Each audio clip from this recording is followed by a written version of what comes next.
Hello, dear children. How are you all? I hope you all are good. तर आज आपण आपल्या पाठ्यपुस्तकातील भाग 4 स्थूल वाचन विश्वकोश या पाठाचा अभ्यास करणार आहोत. विश्वकोश म्हणजे एन्सायक्लोपीडिया, म्हणजेच ज्यामध्ये सगळ्या जगातील सगळ्या गोष्टींची माहिती म्हणजे हिस्ट्री, जॉग्रफी, तुम्हाला एक्स्ट्रा नॉलेज जे पाहिजे असेल ते तुम्हाला त्या एन्सायक्लोपीडिया म्हणजे विश्वकोशामध्ये मिळू शकते. फॉर एक्झाम्पल जसं शब्दकोश असतो म्हणजेच डिक्शनरी, त्याच्यामध्ये एका शब्दासाठी जसे अनेक शब्द तुम्हाला मिळू शकतात, इन्फॉर्मेशन मिळतात, तशाच प्रकारे कुठल्याही गोष्टीविषयी तुम्हाला एक्स्ट्रा इन्फॉर्मेशन किंवा एक्स्ट्रा माहिती हवी असेल तर या विश्वकोशातून मिळू शकते. विश्वकोशाची ओळख करून देणारा हा पाठ आहे, म्हणजे एन्सायक्लोपीडियाची ओळख करून देणारा हा लेसन आहे. आपल्या ज्ञानविषयक गरजा आणि व्यावहारिक सोयी याच्या दृष्टीने सर्व विषय संग्राहक मराठी विश्वकोश अधिक उपयुक्त आहे. म्हणजे आपल्या ज्ञानविषयक म्हणजे आपल्याला जे नॉलेज आहे त्याच्याबद्दलच्या आपल्या गरजा आहेत, if you want extra knowledge, आणि व्यावहारिक म्हणजे प्रॅक्टिकल, जर त्याच्या आपल्याला जर जास्त नॉलेज हवं असेल तर या दृष्टीने हा जो सर्व विषय संग्राहक म्हणजेच मल्टी सब्जेक्ट डेटाबेस, सगळ्या विषयाबद्दल त्याच्यामध्ये माहिती तुम्हाला मिळते, म्हणून तो अधिक उपयुक्त आहे. कोणत्याही शब्दाचे वेगवेगळे संदर्भ म्हणजे रेफरन्स विश्वकोशातून मिळू शकतात. हे संदर्भ पाहणे म्हणजे हे रेफरन्स पाहणं, या संदर्भाचा अभ्यास करणं, स्टडी करणे, या भाषा समृद्धीच्या दृष्टीने म्हणजे आपली लँग्वेज समृद्ध म्हणजे चांगली करण्याच्या दृष्टीने अत्यंत आनंददायी प्रक्रिया आहे. हा आनंद मिळावा म्हणजे हे आपल्याला जास्तीत जास्त नॉलेज मिळालं की मग आपल्याला वी फील हॅपी, तर तो आनंद मिळावा, विश्वकोश पाहण्याची गरज कळावी की का ते विश्वकोश किंवा एन्सायक्लोपीडिया पाहायची गरज आहे, का ते रीड करावा किंवा का बघावा हे तुम्हाला कळावं, आणि विश्वकोश अभ्यासण्यासाठी सवय लागावी की आपण फक्त टेक्स्टबुकवरच आधारित किंवा टेक्स्टबुकवरच अवलंबून न राहता हे एक्स्ट्रा नॉलेज, एक्स्ट्रा जे रेफरन्स बुक आहेत ती आपण का वाचावीत किंवा पाहावीत याची सवय लागावी, या हेतूने स्थूल वाचन विभागात समावेश असलेला हा पाठ महत्त्वपूर्ण आहे. हा इम्पॉर्टंट असा लेसन आहे. यामध्ये हा विश्वकोशाबद्दल तुम्हाला लेसन दिलेला आहे, कारण तुम्हाला त्याच्याबद्दल एक्स्ट्रा माहिती मिळावी, तुम्ही तो रीड करावा, तो पाहावा आणि तो कसा पाहावा हे तुम्हाला कळावं म्हणून. तुमच्या शाळेच्या अथवा गावातील सार्वजनिक ग्रंथालयात तुम्ही गेलात तर अनेक जाड मोठी पुस्तके असलेलं काचेचं कपाट तुमचं लक्ष वेधून घेईल. म्हणजे जेव्हा कॉम्प्युटर, मोबाईल हे येण्या अगोदर त्यावेळेला आपल्याला नॉलेज कुठून घ्यायचं, एक्स्ट्रा जर तुम्हाला रीड करायची असेल पुस्तकं तर आपण कुठे लायब्ररीत जायचो. तर तुम्ही सार्वजनिक म्हणजे पब्लिक अशा ठिकाणी, पब्लिक लायब्ररी असते तिथे गेलात तर अनेक जाड मोठ्या, तुम्ही इवन तुमच्या स्कूलमध्ये लायब्ररी असते त्याच्यामध्ये तुम्ही लायब्ररीत गेला तर तुम्हाला सगळे काचेची कपाटं, म्हणजे का काचेची की त्याच्यातून आपल्याला बुक्स दिसू शकतात, अशी मोठी मोठी कपाटं आणि त्याच्यामध्ये जाड मोठी मोठी अशी बुक्स असलेलं कपाट तिथे असतात आणि ते आपल्याला अट्रॅक्ट करतात, लक्ष वेधून घेतात म्हणजे अट्रॅक्ट करतात. मराठीच्या विविध साहित्य संपदेसोबत मराठी विश्वकोश, साहित्य संपदा म्हणजे लिटरेचर, मराठीमध्ये अनेक लिटरेचर सोबत म्हणजे त्याच्याबरोबर विश्वकोश म्हणजे डिक्शनरी आणि मराठी उत्पत्तिकोश म्हणजे एटिमॉलॉजी म्हणजेच काय की बिगिनिंग, सुरुवातीपासूनचे जे पुस्तक आहे, आणि मराठी चरित्रकोश म्हणजे ऑटोबायोग्राफी, मराठी शब्दकोश असलेली ही ग्रंथसंपदा म्हणजे संग्रह, अनेक प्रकारच्या पुस्तकांचा संग्रह असलेली ही पुस्तके, हा प्रत्येक वाचनालयाचा मानबिंदू. म्हणजे तुम्ही प्रत्येक वाचनालय म्हणजे जर ग्रंथालयात गेलात तिथे जिथे तुम्ही वाचू शकता तिथे तुम्हाला काय दिसणार, अशा अनेक प्रकारची ग्रंथसंपदा म्हणजे सगळीकडे बुक्स भरलेली आहेत, ते ग्रंथ आहेत, बुक्स आहेत. संपदा म्हणजे ही ग्रंथांची प्रॉपर्टी, ग्रंथांचं संग्रह तुम्हाला दिसू शकेल. या पाठात आपण मराठी विश्वकोशाचा परिचय करून घेऊया. तर ह्या पाठामध्ये आपण या मराठी जो विश्वकोश आहे, मराठीमध्ये विश्वकोशाबद्दलची माहिती आहे त्याबद्दल आपण परिचय म्हणजे अभ्यास करणार आहोत किंवा ओळख करून घेणार आहोत. मानव्य विद्या म्हणजे सोशल, विज्ञान म्हणजे सायन्स, तंत्रज्ञान म्हणजे टेक्नॉलॉजी, यातील सर्व विषयाचे अद्ययावत म्हणजे डिटेलमध्ये नॉलेज, ज्ञान एका व्यापक योजनेअंतर्गत म्हणजे डीप अशा योजना म्हणजे प्लॅनिंगने यामध्ये संकलित करणारा म्हणजे त्यामध्ये कशा प्रकारे त्या बुक्समध्ये तुम्हाला प्रत्येक गोष्टीबद्दल नॉलेज दिलेलं आहे असा हा विश्वकोश. मराठी विश्वकोशामध्ये मानव्य विद्या शाखेअंतर्गत धर्म व तत्व म्हणजे अशा विश्वकोशामध्ये मराठीच्या विश्वकोशामध्ये काय काय आहे तर आपण बघितलं सायकोलॉजी सोशल सगळ्या विषयी माहिती. तशाच प्रकारे धर्म म्हणजे रिलिजन, तत्त्वज्ञान म्हणजे फिलॉसॉफी, अर्थशास्त्र म्हणजे इकॉनॉमी, राज्यशास्त्र म्हणजे सोशॉलॉजी, मानसशास्त्र म्हणजे सायकॉलॉजी, शिक्षणशास्त्र ओके म्हणजे एज्युकेशन, साहित्य लिटरेचर, इतिहास म्हणजे हिस्ट्री, दृश्यकला म्हणजे व्हिज्युअल आर्ट, भूगोल म्हणजे जॉग्रफी आणि क्रीडा म्हणजे स्पोर्ट्स या विषयांचा समावेश केला आहे. तसेच विज्ञान व तंत्रज्ञान म्हणजे सायन्स आणि टेक्नॉलॉजी अशा शाखेअंतर्गत म्हणजे तिथे शाखा आहेत किंवा आपण म्हणतो डिपार्टमेंट अशा अंतर्गत म्हणजे त्याच्यामध्ये भौतिक म्हणजे फिजिक्स, केमिस्ट्री वगैरे आपण म्हणतो ना, बायोलॉजी असे सगळे, गणित म्हणजे you can say maths okay, जीवशास्त्र म्हणजे बायोलॉजी, अभियांत्रिकी, कृषी विज्ञान म्हणजे शेतीविषयक, टेक्नॉलॉजी आणि तंत्रज्ञान, संगणक म्हणजे कॉम्प्युटर विज्ञान, टेक्नॉलॉजी, वास्तुकला ओके. आता वास्तुकला म्हणजे आर्किटेक्चरच्या बद्दल तुम्हाला आर्किटेक्ट ओके त्याच्याबद्दल माहिती, भूविज्ञान म्हणजे जिओलॉजी आणि वैद्यक म्हणजे डॉक्टर ह्या विषयांचा समावेश केला आहे. म्हणजे सगळ्या प्रकारचे तुम्ही बघा प्रत्येक विषय त्यामध्ये आलेले आहेत आणि अशा प्रत्येक विषयाबद्दल प्रत्येकाबद्दल तिथे माहिती त्या विश्वकोशामध्ये दिलेली असते. कोणताही एक महत्त्वाचा विषय अन्य अनेक विषयाशी संलग्न असतो. म्हणजे एक कोणताही विषय अन्य म्हणजे अदर सब्जेक्टबरोबर तो संलग्न म्हणजे जॉईंट असतो. फॉर एक्झाम्पल मराठी सपोज किंवा इंग्लिश. आता इंग्लिश सब्जेक्ट मॅथ्सला अटॅचच आहे म्हणजे मॅथ्ससाठी तुम्हाला इंग्लिश येणं गरजेचंच आहे. Yes or no. हिस्ट्रीसाठी किंवा सपोज तुम्ही मराठी मीडियम असाल मराठी येणं गरजेचं आहे सगळ्या सब्जेक्टसाठी.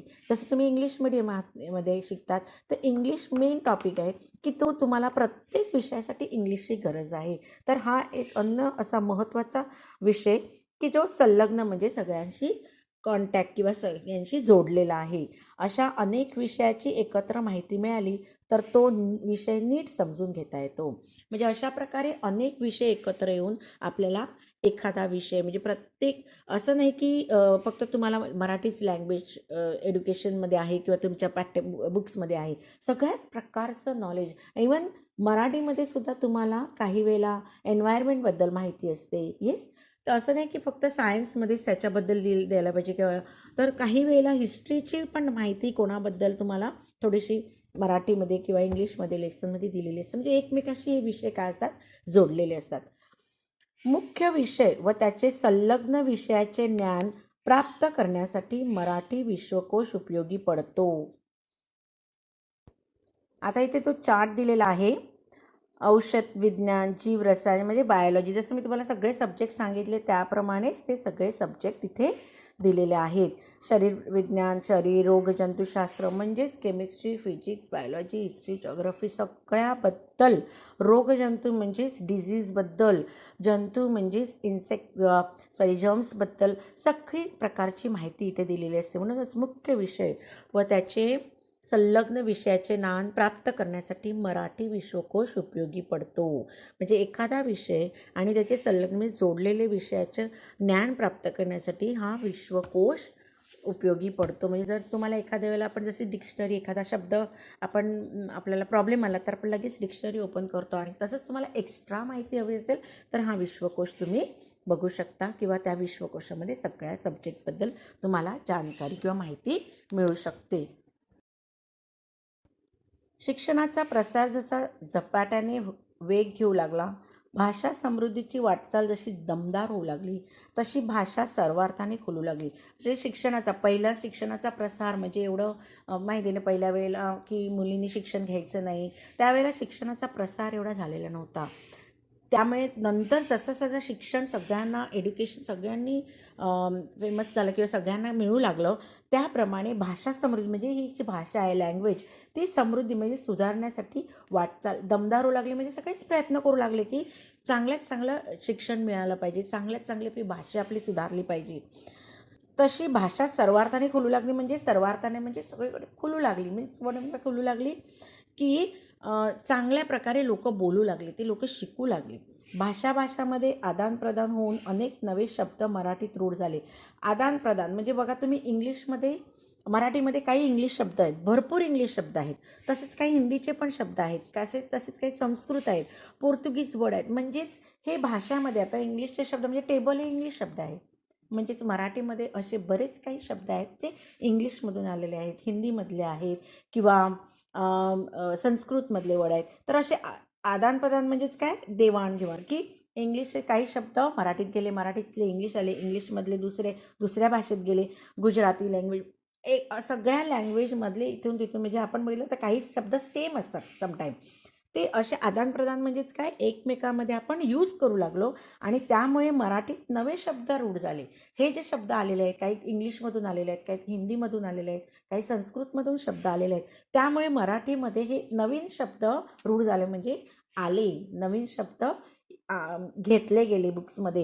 हे कारण काय झालं, दुसऱ्यांच्या भाषेमधून आपण काय केलं, भाषेबरोबर आदानप्रदान म्हणजे त्यांच्याबरोबर बोललो, त्यांचे काही शब्द आपण घेतले, आपण त्यांच्याबरोबर बोलल्यानंतर त्यांनी काही आपले शब्द घेतले, अशा प्रकारे त्यांचे नवीन शब्द आपल्या मराठी भाषेमध्ये आले. आपल्या वाढत्या औद्योगिकरणामुळे, औद्योगिकरण म्हणजे इंडस्ट्रियलायझेशन, ओके, समाजाच्या वैज्ञानिक व तांत्रिक गरजा वाढू लागल्या. म्हणजेच आपल्या टेक्नॉलॉजी किंवा टेक्निक अशा गरजा ज्या आहेत, नीड, ह्या आपल्या वाढू लागल्या, म्हणजे लोकांना जास्त गरज वाटू लागली. ओके, अनेक नवे शब्द अस्तित्वात आले, शब्दांना नवीन आयाम प्राप्त झाले, नवीन शब्द आले. त्यामुळे इंडस्ट्रियलायझेशन झाल्यामुळे नवीन म्हणजे आता बघा, खेडेगाव आहे तिथे काहीच नाही, फॅक्टरी नाही आहे, कंपनीज नाही, पण जिथे कंपनीज आहेत, मोठमोठ्या कंपनीज आहेत, मोठमोठे फॅक्टरीज आहेत, तिथे काय झालं, त्यामुळे नवीन नवीन शब्द अस्तित्वात आले, शब्द आले, लक्षात आले. आता खेडेगावामध्ये त्यांना माहिती नाही, फॅक्टरी म्हणतात, कंपनीज, ओके, हे जे शब्दांचं म्हणजे नवीन नवीन शब्द अस्तित्वात आले, नवीन शब्द आपल्या बोलण्यात येऊ लागले आणि त्यामुळे प्रत्येक शब्दाला काय झालं, आयाम म्हणजे परिणाम किंवा एक महत्त्व, ओके, त्याला एक अर्थ प्राप्त झाला. त्याचबरोबर सर्व विषय संग्राहक विश्वकोशाची गरज निर्माण झाली. त्याचबरोबर सर्व विषय संग्राहक म्हणजे मी तुम्हाला सांगितलं मल्टी सब्जेक्ट डेटाबेस, ओके, म्हणजे सगळ्या विषयाबद्दल विश्वकोशाची गरज निर्माण झाली.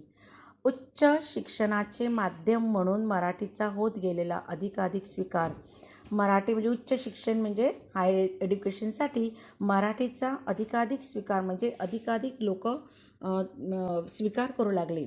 मराठीमध्ये निर्माण झालेली संदर्भ ग्रंथांची तीव्र गरज आणि शासन व्यवहाराची भाषा म्हणून राज्य पातळीवर मराठीला मिळालेली मान्यता या पार्श्वभूमीवर मराठी भाषेतील सर्व विषय संग्राहक विश्वकोशाची गरज अधोरेखित झाली.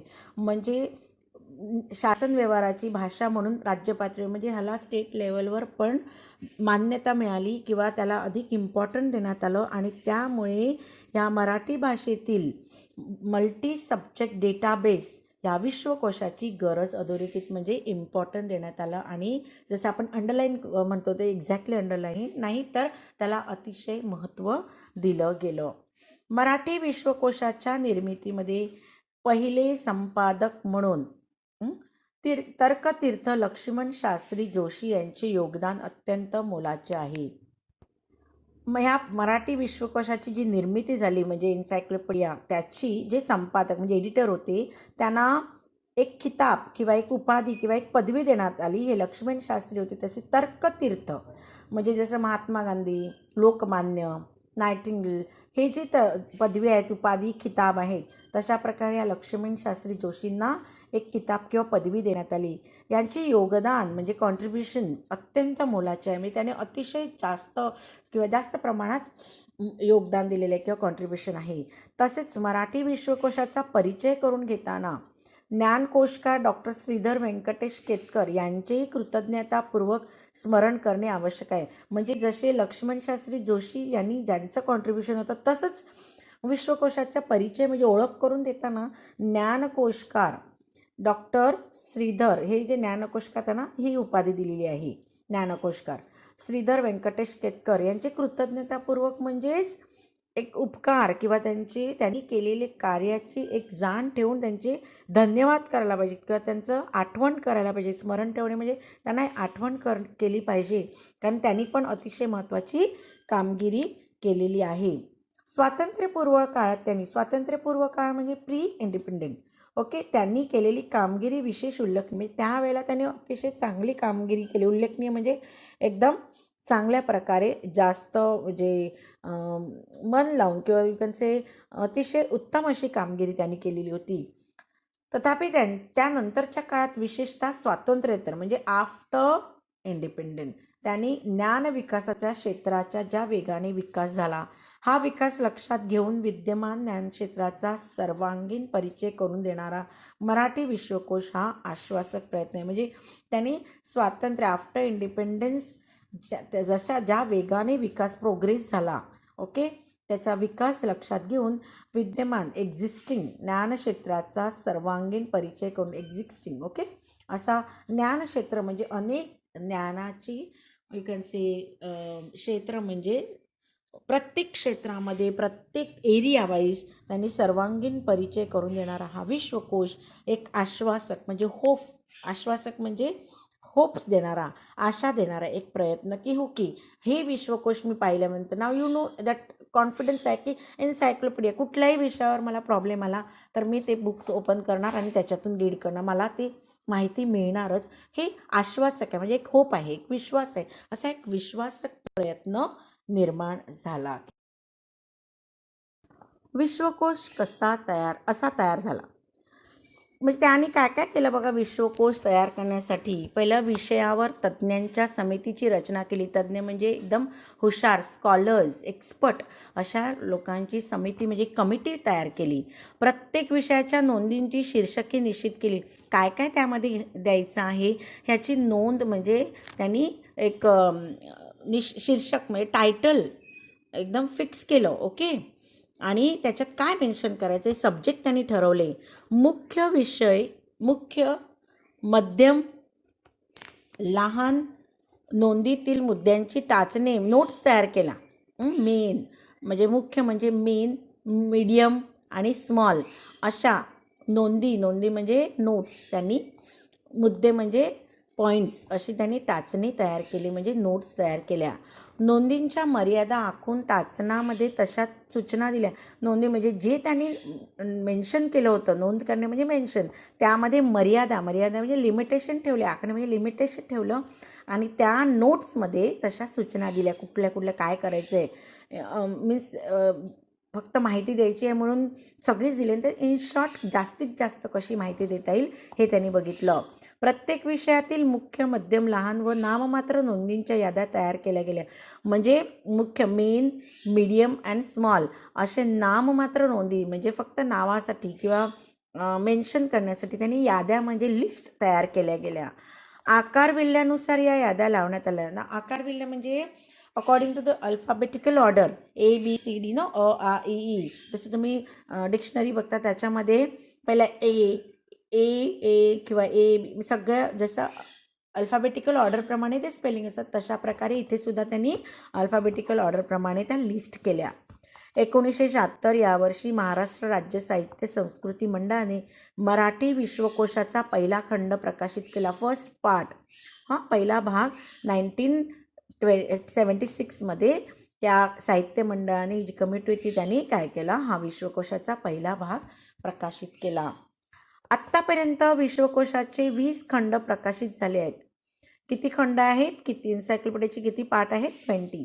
शालेय विद्यार्थ्यांसाठी कुमार विश्वकोशाची निर्मिती करण्यात आली असून त्याचे जीवसृष्टी व पर्यावरण भाग 1 व भाग 2 प्रकाशित करण्यात आलेत. म्हणजे मुलांसाठी, शालेय स्टुडंट्ससाठी त्यांनी कुमार विश्वकोश म्हणून एक निर्मिती केली किंवा एक कुमार विश्वकोश तयार केला आणि त्यामध्ये त्यांनी जीवसृष्टी म्हणजे बायोलॉजी आणि पर्यावरण एन्व्हायरमेंट भाग 1 भाग 2 प्रकाशित करण्यात आले.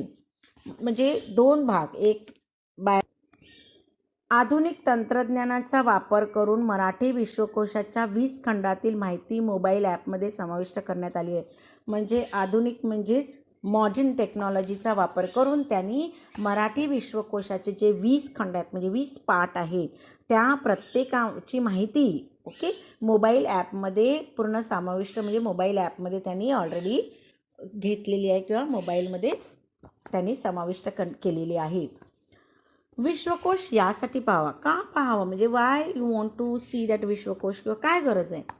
आपल्या ज्ञानविषयक गरजा मराठीतून भागविण्यासाठी जे आपल्याला नॉलेजची गरज आहे ती ज्ञानविषयक गरज नीड ते आपले मराठीतून भागवण्यासाठी किंवा मराठी लँग्वेजमधून ते मिळावं सगळी माहिती त्यासाठी जागतिक ज्ञानक्षेत्राचे क्षितिज विस्तारताना आपल्या विविध विषयातील कुतूहलास इष्टवल आपल्याला प्रत्येक विषयाचे काय ते कुतूहल म्हणजे एक्साइटमेंट असते काहीतरी नवीन शिकण्याची म्हणून जगातले सर्व जे ज्ञानक्षेत्र आहेत जेवढे विषय आहेत जेवढी काय काय माहिती आहे ती सर्व आपल्याला मिळण्याचे कुतूहल असते म्हणजेच काय असते एक प्रकारे आपण एक्साइटेड असतो.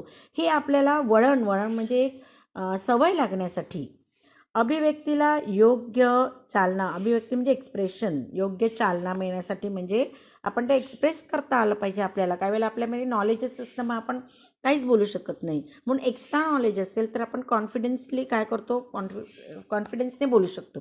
पण तुमच्याकडे नॉलेजच नाही त्या विषयाबद्दल किंवा तुम्हाला एखादं काय बोलायचं आहे तर तुम्हाला त्याच्यावर बोलताच आलं नाही कारण तुमच्याकडे काहीच लिहिलेलं नाही आहे तर तुम्ही काय करणार कॉन्फिडन्स असतो म्हणून ते कॉन्फिडन्स येण्यासाठी एक्सपिरियन्स येण्यासाठी त्याला चालना देण्यासाठी म्हणजे तुम्ही बोलण्यासाठी की तुमच्याकडे नॉलेज येण्यासाठी सर्व प्रकारचे प्रगल्भ व सूक्ष्म ज्ञान मराठी भाषेतून मिळण्यासाठी म्हणजे डीप नॉलेज तुम्हाला मराठी भाषेतून मिळण्यासाठी हा विश्वकोश पाहावा. विश्वकोश असा पाहावा आता बघण्याची सुद्धा तुम्ही डायरेक्ट तुम्हाला एखादा सपोज माहिती हवी असेल तर कुठलंही बुक किंवा कुठलाही खंड तसं नाही तर त्यालासुद्धा काय आहे ते खंड त्यांनी केलेले आहेत सब्जेक्ट वाईज वगैरे तर ते बघण्यासाठी सुद्धा व्यवस्थित म्हणजे त्याप्रमाणेच ते खंड बघावे लागतात. तुमच्याप्रमाणे किंवा कुठलाही पेज किंवा कुठलाही भाग तुम्ही ओपन करून बघूच शकत नाहीत. तर शब्द आकारविल्ल्यानुसार पाहावेत म्हणजेच अल्फाबेटिकल ऑर्डरनेच ते पाहावेत. 12 कडीतील स्वर व्यंजन याच्या स्थानानुसार अनुक्रमे दिलेला शब्द पाहावा. जसं अ आ इ ई उ असे स्वर आहेत आणि व्यंजन क ख ग ग तर क का की की कु कु ख खा हे जे व्यंजन आहेत त्याच्या स्थानानुसार म्हणजे त्याच्या अल्फाबेटिकल ऑर्डरप्रमाणेच तुम्ही ते शब्द बघितला पाहिजे. एन्सायक्लोपीडिया ब्रिटानिकाप्रमाणे मराठी भाषेतील सर्व विषय संग्रह विश्वकोश तुमच्या ज्ञानात तुमच्या भाषिक समृद्धीत निश्चित भर घालणार. म्हणजे एन्सायक्लोपीडिया ब्रिटानिकाप्रमाणे ते जसं इंग्लिशमध्ये जे नॉलेज आहे त्याप्रमाणे मराठी विश्वकोशसुद्धा तुमच्या ज्ञानामध्ये तुमच्या नॉलेजमध्ये तुमची जी भाषा आहे ती समृद्ध म्हणजे चांगली करण्यासाठी निश्चित भर घालणार आहे म्हणजे निश्चितच तुम्हाला हेल्प करणार आहे किंवा त्याचा तुम्हाला निश्चित डेफिनेटली फायदा होणारा असा हा विश्वकोश आहे. भाषा व त्यासंबंधी संदर्भ म्हणजे भाषा लँग्वेज आणि त्याचे संदर्भ म्हणजेच काय आहे डिटेल्स किंवा रेफरन्स यांची गंमत अनुभवण्यासाठी विश्वकोश पाहण्याची सवय लावून घ्यायला हवी. म्हणजे तुम्हाला जर भाषा आणि त्याच्याबद्दल अनेक एका शब्दाबद्दल 10 शब्द एका शब्दाबद्दल अनेक वेगवेगळ्या भाषेतील शब्द अनुभवायचे असतील एक्सपिरियन्स घ्यायचा असेल तर विश्वकोश बघायची सवय लावलीच पाहिजे. तुमच्या माहितीसाठी तुम्हाला आवडणारी शब्दकोडी व फॅशन्सपैकी केशरचना या शब्दाचे संदर्भ विश्वकोशाचा आधार घेऊन येथे देत आहोत. म्हणजे आता तुम्हाला एक एक्झाम्पल दिले आहे पझल्स शब्दकोडी म्हणजे पझल्स आणि फॅशन्स केशरचना हेअरस्टाईल्स कशा करायच्या आहेत ह्याचे संदर्भ म्हणजे डिटेल्स घेऊन त्या आधारे तुम्हाला इथे त्यांनी एक एक्झाम्पल दिलेला आहे. ओके तुम्हाला आवडणारे कोणतेही शब्द त्याचे अर्थ संदर्भ विश्वकोशातून शोधा व भाषेचे अनोखे अंग जाणून घ्या. त्यांनी इथे ईमेल आय डी दिलेले आहे संकेतस्थळावर उपलब्ध. म्हणजे तुम्हाला जर एक्स्ट्रा नॉलेज पाहिजे कुठला शब्द कुठला अर्थ कुठला संदर्भ रेफरन्स डिटेल्स पाहिजे असेल तर इथे जाऊन तुम्ही ते माहिती मिळवू शकता. आता त्यांनी शब्दकोडे दिलेले आहेत की पझल्स पुढील पानावरील शब्दकोडे दिलेल्या वाक्याच्या आधारे सोडवा. पुढील पान म्हणजे तुम्ही just turn your page okay त्यावर तुम्हाला दिसेल की त्यांनी काय दिले आहे स्वेदगंगा या कविता संग्रहाचे कवी करंदीकर. एका साहित्यिकाचे आडनाव म्हणजे सरनेम श्रीपाद कृष्ण कोल्हटकर. तुरुंगात असताना देखील ज्यांची काव्यप्रतिमा बहरू नये असे साहित्यिक देशभक्त सावरकर. सुधारकचे संपादक आगरकर. कवी यशवंत यांचे आडनाव म्हणजे सरनेम पेंढारकर. विनोदी साहित्य लिहिणाऱ्या एका साहित्यिकाचे नाव मिरासदार. मालतीबाई बेडेकर यांनी वापरलेल्या टोपणनावातील आडनाव शिरूरकर. कवी कुसुमाग्रज यांचे आडनाव शिरवाडकर. हे मी तुम्हाला आन्सर दिलेलं म्हणजे मागे तुम्ही जर पेज टर्न केलं तर तुमच्या लक्षात येईल की त्यांनी काय दिलेलं आहे, एक पझल म्हणजे सर्कल करून ते कोडं दिलेलं एक पझल, ते तुम्ही तिकडे लिहायचं आहे. 1 2 3 नंबर काय आहे ते सगळीकडे र आला पाहिजे शेवटी.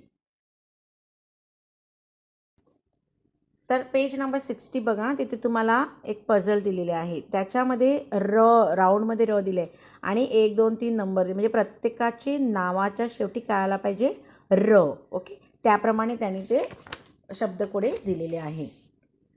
आता आर्थर विन याने 21 डिसेंबर 1913च्या न्यूयॉर्क वर्ल्डच्या अंकात अशा प्रकारचे पहिले शब्दकोडे प्रसिद्ध केले. म्हणजे फर्स्ट पझल 1913 यामध्ये न्यूयॉर्क वर्ल्डच्या अंकामध्ये त्या मॅगझिनमध्ये त्यांनी काय केलं, प्रसिद्ध केलं होतं. हाच तो चहा हे वाक्य दोन्हीकडून जरी शब्द वाचले तरी एकसारखेच बनते. अशा प्रकारच्या शाब्दिक करामतीवर आधारित हे कोडे असावे असा अंदाज आहे. म्हणजे त्यांनी जी कोडे किंवा पझल दिलेली आहे ते बघा, हाच तो चहा, चहा तो हाच, उलटं वाचलं तरीसुद्धा त्याचा मिनिंग सेम राहते. येस नो, हाच तो चहा, चहा तो हाच, म्हणजे तसं लिहिलं तरीसुद्धा त्याची मिनिंग एकसारखेच मिनिंग येते. तर हे जे त्यांनी पझल दिलेलं होतं आर्थर विन याने, ते कदाचित याच करामतीवर म्हणजे दोन्ही साईडने वाचलेले शब्द सेम मिनिंग देणारे असतील असं त्यांनी कोडं बनवलं असावं किंवा पझल्स बनवली असावी असा एक अंदाज आहे. मुलांनो, विविध वृत्तपत्रे, मासिके, साप्ताहिके यामध्ये येणारी शब्दकोडी तुम्ही सोडवता आणि भाषेची गंमत अनुभवता. जर तुम्ही न्यूजपेपर किंवा मॅगझिनमध्ये बऱ्याच वृत्तपत्र, मासिके, मॅगझिन्स वगैरे त्यामध्ये जे पझल्स येतात ते तुम्ही कदाचित सोडवत असाल. ओके, आणि तुम्हाला त्याची मजा किंवा काय गंमत असते, काय फन असते हे तुम्ही एक्सपिरियन्स केलं असेल.